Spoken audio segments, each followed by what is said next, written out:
Нови имиња, но и нова проширена опозицијска платформа најави првиот опозиционер Венко Филипче во врска со внатрепартиските преструктурирања. Иако ги најави за неделава, сепак рече процесот бил покомплексен и ќе треба малку повеќе време. Но потенцираше дека во партијата веќе имало и повратници. Не ги коментираше дел од оставките на некои имиња кои периодов се повлекаа од повисоките органи на партијата, но посочи дека внимателно ќе ги праве лидните чекори, имајќи ја во предвид, како што рече, и се уште емотивната страна која влада и во партијата, зашто вели одговорноста е колективна, а не само на еден човек. Кога емоциите ќе спласнат, ќе може да се дискутира, да се дебатира и поразумно, и пофер, и поотворено, поради тоа што сите се потребни во партијата, секој може да придонесе. Од бројните разговори ќе ги најдам најдобрите луѓе кои што ќе бидат дел од тимот во следниот период.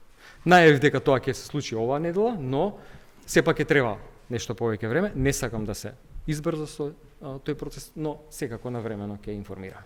Процесите се обратни, луѓето знам се враќаа во СДСМ и тоа нема да запре. Тоа ќе продолжи и во иднина.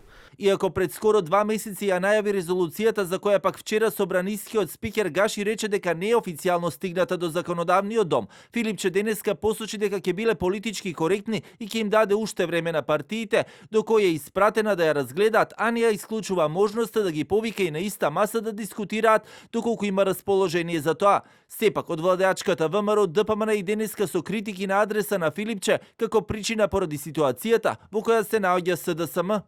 Некогаш големата СДС и наш главен опонент, денес е трета партија во државата и пета во главниот град. Венко Филипче под диктат на Зоран Заев ја доведе партијата до целосен пад, без визија, без стратегија и без доверба кај граѓаните. Резултатите се јасен показател дека народот ја казни нивната ноншалантност и јаздисаност.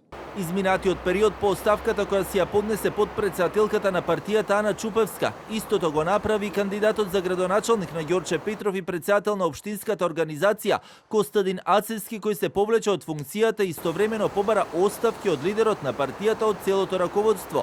Ова го темелеше не само на лошите резултати од последните локални избори, туку и од, како што наведе, самото делување на партијата.